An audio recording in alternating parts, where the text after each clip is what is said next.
We are all taught to fear the empty space, aren't we? In a world that basically measures our worth entirely by visible output, boredom is so often treated as a personal failing. It's treated like this awful void that desperately needs to be filled with endless scrolling, frantic planning, or just constant noise. But I want to show you a completely different perspective today. Welcome to this explainer on the quiet architecture of the high-functioning mind. For a truly sophisticated, high-functioning mind, boredom isn't a lack of ideas at all. It's literally a biological necessity. Those long, quiet periods of stillness that we constantly beat ourselves up over, they are actually highly logical protective mechanisms. If you've ever felt crushed by the weight of feeling lazy despite having immense ambition, listen to me. You aren't experiencing a character flaw. You're actually witnessing a brilliant brain attempting to protect its most valuable resource. And that brings us to the core contradiction we're diving into today. Why do the most ambitious minds so often feel the most paralyzed? It's a truly painful place to be, right? You vividly imagine this much bigger future, you hold yourself to exceptionally high internal standards, and yet sitting there in the present moment, you find yourself completely unable to move. There is just a massive disconnect between how this looks to the world and how it actually feels to you. From the outside, society looks at your behavior and instantly slaps on labels like procrastination, laziness, or apathy. But the internal reality is completely different. To you, it feels like a heavy, inexplicable paralysis. It's deep, bone-tiring mental fatigue. And frankly, it often comes with what psychologists call an uneasy rest, where doing nothing actually feels like a sign of neglect or even impending danger. So what is really going on beneath the hood here? While psychology dictates that motivation isn't just a simple switch you can flip on and off through sheer willpower, it's a constant, rigorous evaluation of effort versus reward. You see, a high-functioning brain is hyper-aware of energy expenditure. It doesn't actually resist work itself, it resists effort that feels inefficient, repetitive, or entirely disconnected from a larger, meaningful outcome. When a task feels forced, or if it's disconnected from a meaningful result, your brain's reward system, which is heavily tuned to long-term outcomes rather than just daily grinding, simply drops your motivation levels to absolute zero.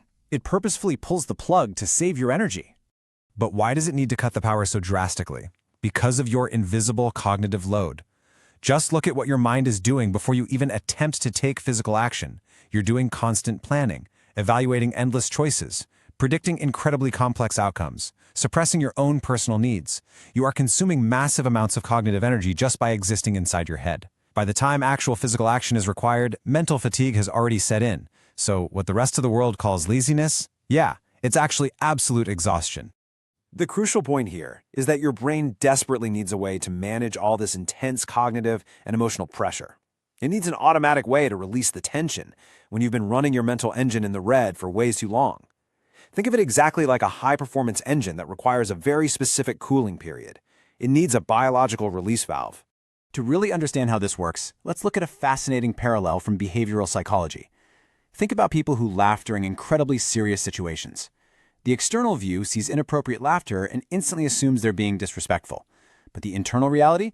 It's the nervous system's release valve. It's the parasympathetic nervous system stepping in to quickly lower stress and regain balance when the emotional tension in the room is just too high to handle.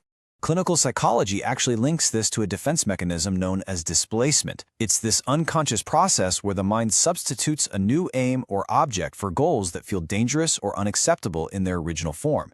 In the case of nervous laughter, the real emotions, like pure fear, shock, or severe anxiety, come out as laughter simply because the brain cannot safely express the original, overwhelming feeling in that exact moment.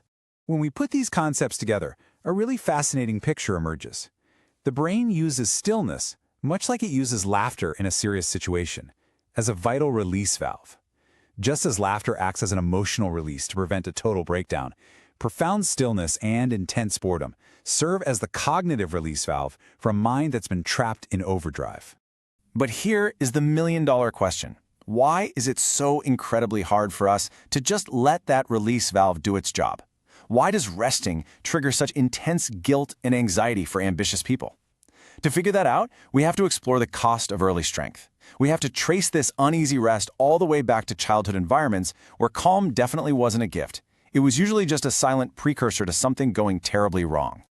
So many people who struggle with this specific type of burnout experienced what psychologists call parentification.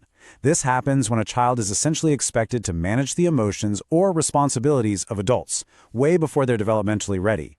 If you grew up this way, your brain adapted to survive. You learned really early on that your own feelings had to come last, and tragically, you learned that your only real value and safety lay in being useful to others. Add to that another psychological layer we found in the research: rejection sensitivity. If you were an ignored child or always felt like you were never anyone's first choice, your brain developed an extreme hyper-awareness of social signals. You learned to constantly monitor the room for microscopic shifts in tone or mood. And as an adult, this constant, silent monitoring drains an unbelievable amount of your daily mental energy without you even realizing it's happening. Those early adaptations, they kind of haunt us later in life. Your childhood survival required handling pain completely alone and developing a heavily guarded sense of empathy. But what was once a brilliant survival adaptation is now your adult struggle. That early self-reliance now manifests as an absolute inability to safely rest and a deep, heavy guilt for ever needing support. You have unfortunately linked your entire worth directly to your utility. Okay, so how do we actually resolve this painful contradiction? Well, we have to start by completely reframing your behavior. You are not universally lazy. Selective discipline is a tool, not a weakness.